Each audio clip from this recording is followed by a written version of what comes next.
we propose the question: does exclusionary zoning prevent socioeconomic mobility and limit access to quality public education? By Selin, Maggie, David, and Hanno.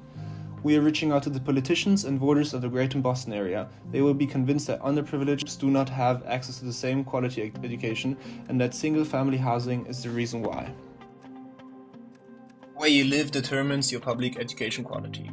The Child Opportunity Data shows this. The COI has 3 domains, including the Education Index, for which we see substantial differences in children's opportunities depending on their location in the Boston area. For example, Chelsea and Lynn have a very low index of education. Historically, neighborhoods with higher quality education have excluded certain racial and economic groups. The in-class provided data set shows how these regions with lower quality of education have the largest share of people of color and the most low-income households. These neighborhoods are designated as single-family home areas. In the Greater Boston area, there are racial, economic, and educational disparities that affect residents. Where you live shapes the opportunities available to your children, largely due to racially motivated zoning laws. Our project is a web application that explores historical evolution of exclusionary zoning policies and their socioeconomic impacts in the Greater Boston area. As we visualize data with storytelling, we are making the journey from 1843 to now visible, while providing a comprehensive view of historical trends and patterns. Our visual design is crafted to reflect the era you're exploring. You can click around, see different layers, or just scroll through. We have used React 3 Fiber for creating immersive, responsive user experience that adapt in real time. We chose to incorporate human cutouts. They are there to make the data humanized and real, connecting you to the people from the past. We've used sepia undertones for the historical segments to give a sense of stepping back in time. As you transition to the modern era, our design shifts to dark blue and indigo tones. We will continue to this color scheme through Mapbox.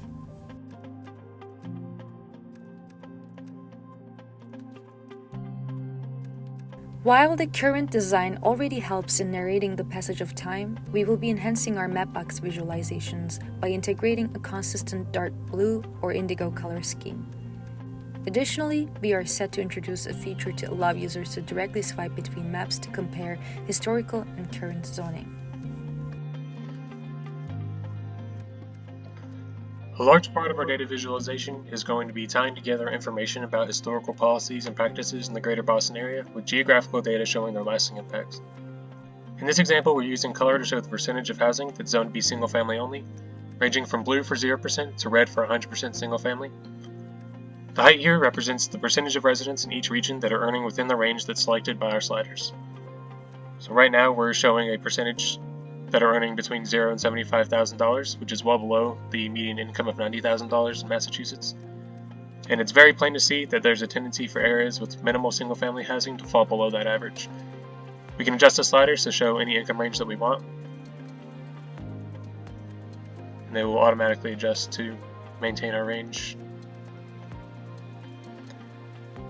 This type of visualization can be used to express many different points.